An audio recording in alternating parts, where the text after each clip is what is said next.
Trails in the Sky First Chapter is the recreation of the original Trails game, which came out back on the PlayStation Portable.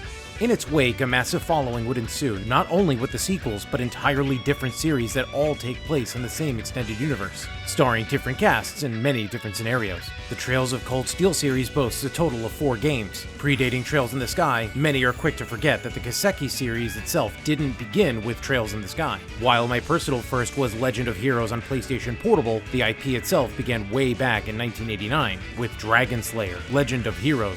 Coming back to it now, the remake has a lot of work to fill, not only to fulfill its legacy, but to introduce the series to a more refined look that even surpasses more recent titles in the series. How does the classic JRPG hold up? Join us as we review this remake classic in our Trails in the Sky First Chapter Review!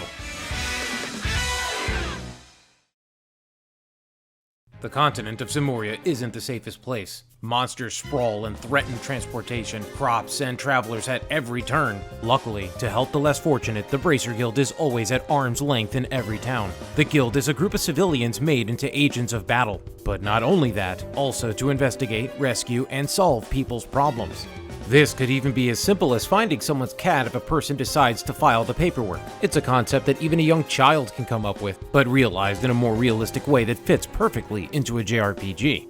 Need to do side quests? Look no further than becoming a Bracer. Want to be a practice fighter of monsters but can't join the army? The Bracer Guild has you covered. One asking how dangerous adventuring could be should request a Bracer, or get caught up with army officials or law enforcement. Unfortunately, a Bracer is still a civilian. They're sanctioned by the governments to operate. An organized, trained militia. Estelle Bright, the protagonist of the story, dreams of following in her father's footsteps and becoming a high-ranking Bracer. Her legendary quirky one-liners and feisty attitudes still hold up well in this iteration of the story, too. This is one gal you really don't want to mess with. Imagine combining Asuka from Evangelion and Justin from Grandia, and you get Estelle. Her adopted brother Joshua, on the other hand, is more on the Shinji Ikari side of things. Quiet, somewhat stoic, very anal about staying inside the lines and generally seeming kind of distant from the world. However, he really does care a lot for Estelle, though they're not directly related. Anytime Estelle begins her goofy or childish-like behavior having fun with the situation, or runs into an ambush head first, Joshua is guaranteed to shake his head with silent frustration, followed by a quip. There can't be an Asuka-Shinji dynamic without a Misato. Enter Scheherazade, or Sheriff for short. A whip-wielding, older, more mature mentor-like figure for the two. She wastes no time, in most cases, making her personality known. Shera's obsession with drinking and suggestive behavior in front of other tavern patrons is what she's known to do, which gives our two heroes a lot of concern for her. When she's not acting like a total perverted wacko, she's actually one of the most competent bracers the Kingdom of Liberal has to offer. After having been acquainted with some of the characters early on, along with some of the basic side quests and main missions, Estelle's father will go on a mission he receives, but the airship he travels on goes missing. Estelle and crew embark on a journey to go find him. The story, however, begins to take turns constantly with nearly perfect pacing. As you'd expect from anyone familiar with the series, the world building here is absolutely phenomenal. Every town and region is packed with lore, and all of it interconnected in ways that feel genuinely alive. And the characters, just as detailed. Every line of dialogue feels like it matters. I never once felt tempted to skip a cutscene, outside of a few optional side quests. There are moments where the game feels like an interactive anime because of how strong the performances are, especially from Estelle's and Shera's actresses. Unfortunately, like with most Kiseki games, there are still sections with zero voice acting, none at all. You'll often see one character speaking while another one responds silently through text. It's a system that confused me in both Trails Through Daybreak titles, and it still feels awkward here. If this is going to keep happening, it might be better to simply avoid partial voice acting in these scenes altogether. Combat has been refined in ways that stay true to the original, while borrowing mechanics from more recent Kiseki games.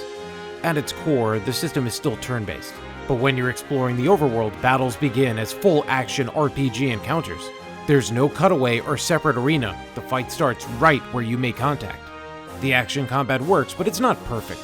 You can dodge, perfect dodge, do basic combos, and use a special attack for one of your gauge fills. But the loop becomes repetitive, and it still feels like Falcom hasn't fully cracked this hybrid action plus turn-based system. You can't even cast magic spells during action combat, outside of healing from the menu, which feels like a step backward from some of the more recent games. Because of that, the most reliable strategy is to simply keep swinging until you can stun an enemy. Then the real combat begins. Once stunned, you can shift into classic turn-based mode with a guaranteed opening strike. This strike command is one of the most important additions to this remake.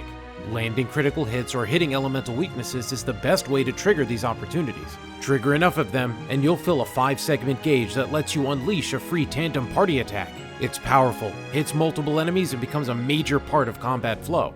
Crafts are also a great way to trigger these moments. Stacking critical rate on your gear helps too.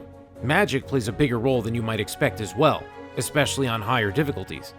One strategy that carried me through hard mode was abusing confusion. In one early boss fight, I managed to confuse 3 of the boss's helpers, and they basically took her out for me. It felt like knocking out 4 enemies at once. Balancing melee and magic is often tough enough in RPGs, but bracers are trained to use both, so you don't need to overly specialize anyone. Standard equipment includes a weapon, chest piece, boots, and 2 accessories. Weapon models never change, and gear progression isn't particularly exciting. You won't often find yourself debating between 2 drastically different builds. Crafts are learned strictly by leveling up, but every craft is useful. Not a single one feels wasted. Costumes are always fun to see in JRPGs, but many of them are locked behind a paywall, especially full outfits. Weapon model changes would have been a nice touch. The music is warm and nostalgic. You even get 3 versions of the soundtrack built right into the game, including the original score. I played with the classic tracks on to scratch that nostalgia itch. Minor nitpicks aside, Trails in the Sky First Chapter feels like one of Falcom's most complete and polished titles.